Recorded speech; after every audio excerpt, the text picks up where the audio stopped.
أعوذ بالله من الشيطان الرجيم. بسم الله الرحمن الرحيم. الحمد لله رب العالمين. سب تعریفیں اللہ کے لیے ہیں جو پالنے والا سارے جہاں کا، اور الرحمن الرحیم جو بے حد مہربان نہایت رحم والا، مالک یوم الدین مالک روز جزا کا۔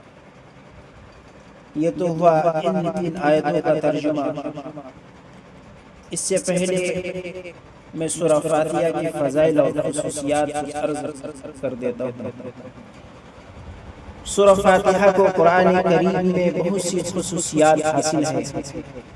نمبر 1، قرآن کریم اسی سے شروع ہوتا ہے۔ نمبر 2، نماز اسی سے شروع ہوتی ہے۔ نمبر 3، اس سورہ کے بغیر نماز مکمل نہیں ہوگی۔ نمبر 4، نزول کے اعتبار سے بھی سب سے پہلی سورہ جو مکمل طور پر نازل ہوئی ہے یہی سورہ ہے۔ سورہ اقرا مزمل مدثر کی چند آیات ضرور اس سے پہلے نازل ہوئی، مگر مکمل سورہ جو سب سے پہلے نازل ہوئی ہے وہ سورہ فاتحہ ہی ہے۔ نمبر 5، یہ سورہ ایک حیثیت سے پورے قرآن کا متن ہے اور سارا قرآن اس کی شرح ہے۔ اسی وجہ سے سورہ فاتحہ کا نام ام القرآن، ام الکتاب اور قرآن عظیم بھی احادیث صحیحہ میں آئے ہیں۔ رسول اللہ صلی اللہ علیہ وسلم نے فرمایا کہ سورہ فاتحہ ہر بیماری کی شفا ہے، اسی وجہ سے اس سورہ کا نام سورہ شفا بھی آیا ہے۔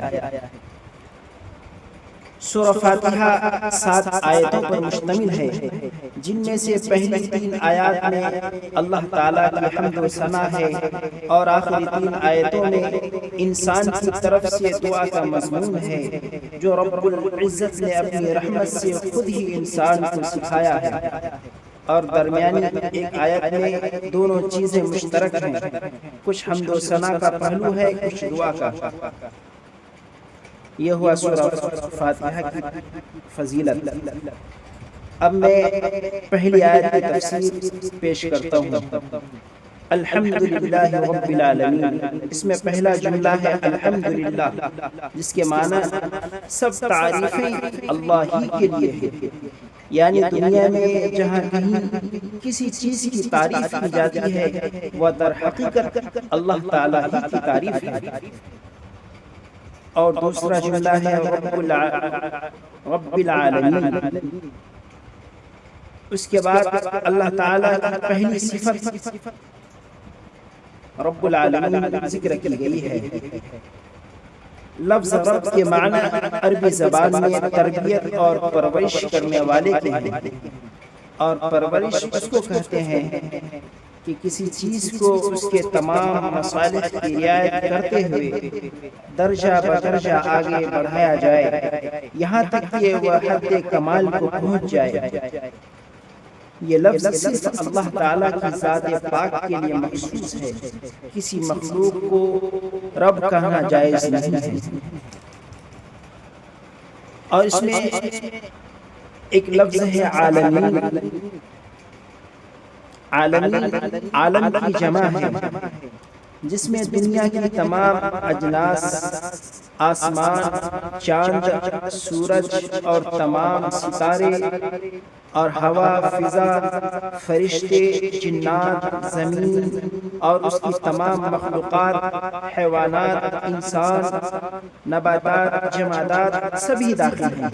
اس لیے رب العالمین کے معنی یہ ہوئے کہ اللہ تعالیٰ تمام اجناس کائنات کی تربیت کرنے والے ہیں۔